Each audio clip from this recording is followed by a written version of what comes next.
दोस्तों अगर आप railway NTPC, group D, loco pilot, junior engineer या किसी भी गवर्नमेंट एग्जाम की तैयारी कर रहे हैं ना, तो आपके लिए ये एल बुक बहुत ही ज़्यादा इंपॉर्टेंट है, जो कि आपके लिए हिंदी और इंग्लिश दोनों मीडियम में लाया हुआ है। इसमें आपको 4000 से भी ज़्यादा क्वेश्चन आंसर मिल जाएंगे, जिसमें आपको ऑनलाइन के क्वेश्चन आंसर मिलेंगे, साथ ही साथ एमसीक्यू मिलेंगे, और जितने भी सॉल्यूशन दिए गए हैं ना, वो सबके सब ट्रिक के साथ दिए गए हैं, सो दैट आप एग्जाम में कम टाइम में अच्छे नंबर स्कोर कर पाए। उसके बाद आपको यहाँ पे फ्री मॉक टेस्ट दिया जाता है, जिससे आप परख सकते हैं कि आप कितनी तैयारी किए हैं। साथ ही साथ रेलवे के सारे एग्जाम के क्वेश्चन के प्रीवियस ईयर के पेपर जो है आपको यहाँ पे मिल जाएंगे। इस बुक की कीमत सिर्फ और सिर्फ 35 रुपये है। अगर आप नीचे दिए हुए डिस्क्रिप्शन में जो लिंक दिया हुआ है बुक खरीदने का, उससे खरीदेंगे तो आपको 35 रुपये मिल जाएगा। ये बुक बहुत ही ज़्यादा इंपॉर्टेंट है, ये बुक मैंने ही पढ़ी हुई है, बुक बहुत ही अच्छी है, बुक आप जरूर खरीद लें। अगर आपको बुक खरीदना है तो नीचे दिया हुआ डिस्क्रिप्शन, उसमें किताब खरीदने का लिंक दे दिया गया है, तो उस लिंक से आप जरूर खरीद लें, आपको सिर्फ 35 रुपये में ये किताब मिल जाएगी। दोस्तों RPF constable ancillary cut off 2019। दोस्तों आज के इस वीडियो में हम बात करेंगे आरपीएफ के ऑफिशियल कट ऑफ के बारे में। 2019 में यानी हाल ही में जो आपका एग्ज़ाम हुआ है, उसके आरपीएफ का कांस्टेबल एग्ज़ाम में कितना कट ऑफ जा सकता है, इस वीडियो में हम लोग पूरा डिटेल देखेंगे, और किस बेसिस पे मैं बताऊंगा कि कट ऑफ क्या हो सकता है, ये पूरा वीडियो में हम लोग बात करेंगे। कब आपका आएगा ऑफिशियल आंसर की और कब आएगा आपका ऑफिशियल कट ऑफ, इस वीडियो में हम लोग पूरा डेट के साथ भी बात करेंगे। तो बढ़ते हैं इस वीडियो में आगे बढ़ने से पहले आपसे रिक्वेस्ट है कि सबसे पहले वीडियो को एक लाइक जरूर कर दें। आपके एक लाइक करने से हमारा हौसला बढ़ता है, आपका कुछ बिगड़ेगा नहीं मगर हमारा हौसला बढ़ेगा, और इसके लिए आपको एक लाइक करना बनता है। आपके लिए ऐसे वीडियो हम लोग लाते रहेंगे। साथ ही साथ जितने भी आपके भाई बंधु एग्ज़ाम देकर आए हैं आरपीएफ कांस्टेबल के एंसिलरी एग्ज़ाम के, उनको ये वीडियो शेयर जरूर कर दे, वीडियो शेयर जरूर कर दे, ताकि उन्हें भी ये वीडियो मिल पाए और उन्हें पता चल सके कि आरपीएफ की कांस्टेबल की जो कट ऑफ है वो कितनी जा सकती है। तो सबसे पहले बात करते हैं हम लोग। देखिए यहाँ पे आरपीएफ में जो कांस्टेबल एंसिलरी एग्ज़ाम हुआ 2019 का, इसमें जो है टोटल वैकेंसी कितनी है, तो बात करें टोटल पोस्ट की तो 798 पोस्ट थे यहाँ पे, करीबन 800 इसको पकड़ के चलते हैं। और इसमें जो है देखिए यहाँ पे एज पर government of Indian instruction the reservation of ex army, तो एक्स सर्विसमैन के लिए 10% जो है यहाँ पे था रिजर्वेशन था। उसके बाद इनके अलावा 10% जो है फीमेल कैंडिडेट के लिए भी रिजर्वेशन था, लेकिन सिर्फ ग्रुप एफ में 10% जो है रिजर्वेशन फीमेल कैंडिडेट्स के लिए नहीं था। ये सब मैं आपको इसलिए बता रहा हूँ क्योंकि इसी सब के बेसिस पे जो ऑफिशियल कट ऑफ निकलती है वो सब इन्हीं सब बेसिस पे बनाया जाता है। पोस्ट कितने हैं, कितने रिजर्वेशन है, कितने परसेंट है फीमेल के लिए, कौन से ग्रुप में है, इन सारे चीज़ों को देख के जो है ऑफिशियल कट ऑफ जो है निकाली जाती है और आपका आंसर क्या आता है। तो बात करते हैं तो पोस्ट है कितने, टोटल करीबन 800 पोस्ट हैं। 10% एक्स सर्विसमैन के लिए रिजर्वेशन और 10% जो है यहाँ पे फीमेल कैंडिडेट के लिए, जिसमें ग्रुप एफ में छोड़ के बाकी सारे ग्रुप में 10% जो है फीमेल कैंडिडेट के लिए यहाँ पे रिजर्वेशन रखा हुआ है। ठीक है, अब बात करते हैं, बहुत सारे स्टूडेंट पूछते हैं कि नॉर्मलाइजेशन होगा कि नहीं। तो देखिए मैं आपको बता दूं कि नॉर्मलाइजेशन जो यहाँ पे 100% होने ही वाली है। अब इसका रीज़न क्या है, जैसे कि आपको पता है कि आपका जो एग्ज़ाम हुआ है करीबन 26 तारीख से स्टार्ट होना था, लेकिन एक दिन डिले हुआ है और अभी फ़िलहाल में ख़त्म हुआ है। तो हर एक दिन में 3 शिफ्ट होते थे।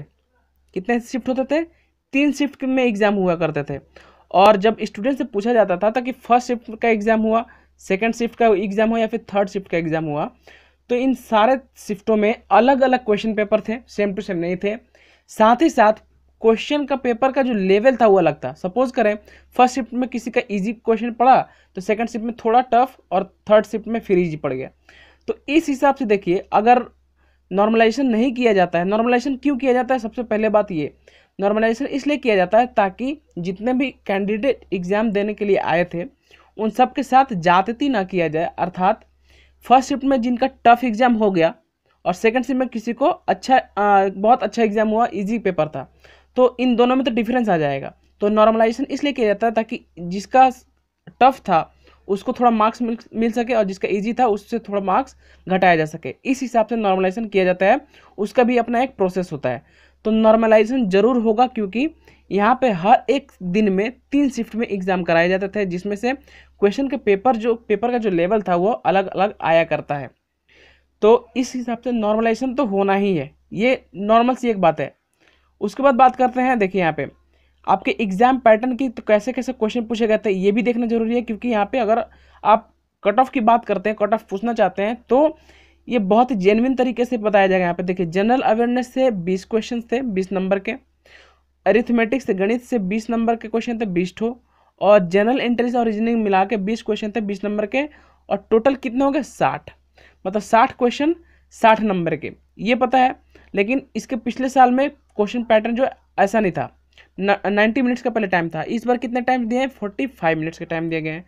और बहुत सारे क्वेश्चन पूछ रहे थे स्टूडेंट कि क्या निगेटिव मार्किंग होगा, तो आपके ऑफिशियल जो नोटिस आई थी आरपीएफ की, उसमें भी बताया गया था कि यहाँ पे 1/3 नेगेटिव मार्किंग होगी रॉन्ग आंसर के लिए। तो ये हो गया आपका एग्जाम का पैटर्न, क्वेश्चन कैसे पूछा गया था 20-20-20 करके, तो 60 क्वेश्चन थे 60 नंबर के, या बात यहाँ पे ये हो गई। अब देखिए नॉर्मल अगर बात करते हैं, तो अगर एवरेज की बात करें, मैं इस वीडियो में मैं अपना पॉइंट ऑफ व्यू बताऊंगा कि कितना हो सकता है आरपीएफ एंसिलरी सहायक एग्जाम का कट ऑफ, ठीक है, 2019 में जो एग्जाम फिलहाल में हुए हैं, इसका जो है मैं आपको अपना पॉइंट ऑफ व्यू बताऊंगा। मैं ये नहीं कर रहा हूँ कि मैं जो बोलूँगा वही ऑफिशियल आंसर की या फिर ऑफिशियल कट ऑफ वही आएगी, मैं अपना पॉइंट ऑफ व्यू बता रहा हूँ। अगर आप में से लगता है कि नहीं ये गलत है, तो आपके हिसाब से वो गलत हो सकता है, सही है तो सही हो सकता है। तो मैं सबको लेके बता रहा हूँ। एक एवरेज अगर स्टूडेंट की बात करें जो कि ना ही पढ़ने में ज़्यादा तेज है और ना ही पढ़ने में ज़्यादा कमज़ोर है, तो अगर एक एवरेज स्टूडेंट्स की बात करें, तो सबसे पहले बात करते हैं जनरल अवेयरनेस की। अगर कोई एक जनरल स्टूडेंट देता है, जैसे कि एवरेज स्टूडेंट, ना ही पढ़ने में ज़्यादा तेज है, ना ही पढ़ने में कमज़ोर है, तो 20 क्वेश्चंस में 20 नंबर का क्वेश्चन में वो, क्योंकि जनरल अवेयरनेस उतना टफ नहीं पूछा गया था इस बार के एग्जाम में, तो 20 में कम से कम वो कितने स्कोर कर पाएगा, कम से कम अगर बात करें 13 क्वेश्चन वो अटैम्प्ट जरूर करेगा, 13 क्वेश्चन सही सही करके आएगा। अगर हम लोग नॉर्मल एक एवरेज स्टूडेंट की बात करते हैं, तो अगर जनरल अवेयरनेस की बात करें जो कि 20 में, तो वो मिनिमम 13 नंबर करके आएगा, यहाँ से 13 पकड़ लेते हैं। उसके बाद करते हैं एरिथमेटिक यानी गणित की बात करते हैं, तो गणित में 20 में वो कम से कम, देखिए लेवल बहुत अच्छा था एरिथमेटिक में, ऐसा नहीं कि बहुत ही इजी क्वेश्चन था, बहुत ही ज़्यादा टफ क्वेश्चन पूछा गया था सर। वही क्वेश्चन थे आपके टाइम एंड वर्क के थे, प्रॉफिट एंड लॉस के थे, डीआई से थे, कंपाउंड इंटरेस्ट और आपका सिंपल इंटरेस्ट, ऐसे क्वेश्चन थे। तो 20 में अगर वैसे बात कर ले तो 12 से 13 क्वेश्चन आप यहाँ पकड़ लीजिए, तो 13 क्वेश्चन इधर हुए, 12 या 13 क्वेश्चन यहाँ से पकड़ ले आप, तो 13 नंबर इधर और 13 नंबर इधर, कितना 26 नंबर हो गए यहाँ पे। एक एवरेज स्टूडेंट की बात करते हैं।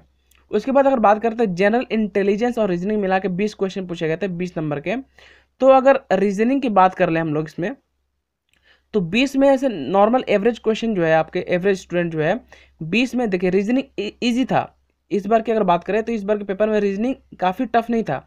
बहुत सारे क्वेश्चन मिसिंग नंबर से दिए हुए थे, वो सारे क्वेश्चन ईजी थे, काउंटिंग फिगर से दिए हुए थे। तो इस 20 में अगर हम बात करें तो कम से कम 14 नंबर जो है यहाँ से रीजनिंग से आप उठा सकते हैं, एक जनरल एवरेज स्टूडेंट उठा सकता है। तो उस साइड कितना था देखिए, यहाँ पे जनरल अवेयरनेस में 13 पकड़ लिए थे हम लोगों ने। उसके बाद पकड़े थे गणित में 12 के आसपास, 12-13, तो यहाँ पे 13 पकड़ते हैं।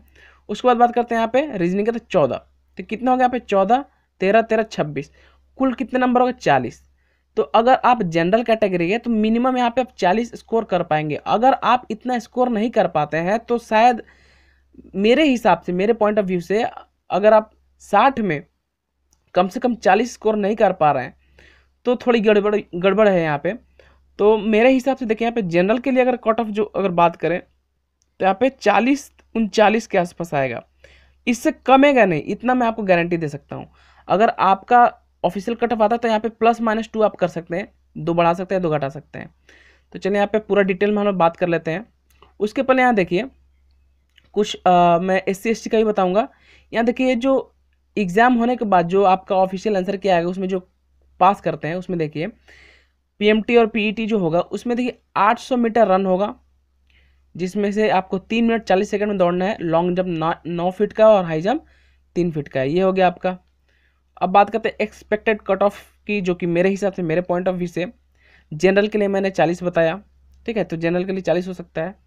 OBC की अगर बात करें तो OBC का मेरे हिसाब से 38 या इससे +-2 होगा, 36 भी हो सकता है या फिर 40 भी जा सकता है।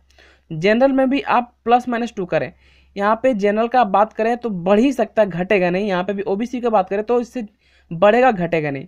उसके बाद करते हैं SC की, तो SC 37 के आसपास जाएगी, 37-36, और ST जो है ये करीबन 35 to 36 जो इसके आसपास जाएगा। और फीमेल की बात करते हैं तो यहाँ जो हो जाएगा आपका कितना, करीबन 36 35।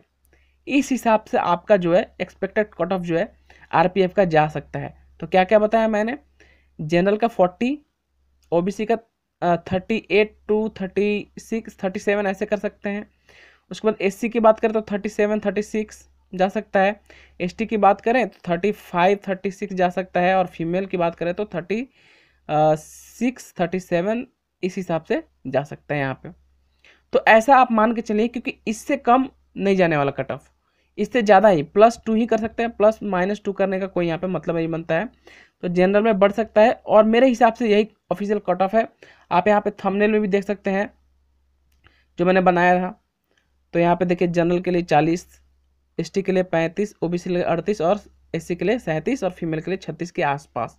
तो इतना जा सकता है, ये मेरे पॉइंट ऑफ व्यू से है। अगर आपको लगता है कि नहीं इससे कम होगा या इससे ज़्यादा हो सकता है तो नीचे कमेंट जरूर करें और अपनी राय बताएं। अगर आप हमसे जुड़ना चाहते हैं, आरपीएफ रेलवे के सारे नोट्स चाहिए आपको, तैयारी करना चाहते हैं, तो नीचे दिए हुआ हमारा व्हाट्सअप नंबर, इस पर आप कांटेक्ट करें, आपको ग्रुप में ऐड कर दिया जाएगा और सारे के सारे नोट्स आपको प्रोवाइड करा दिए जाएंगे। चलिए तो मिलते हैं नेक्स्ट वीडियो में। Thanks for watching the video.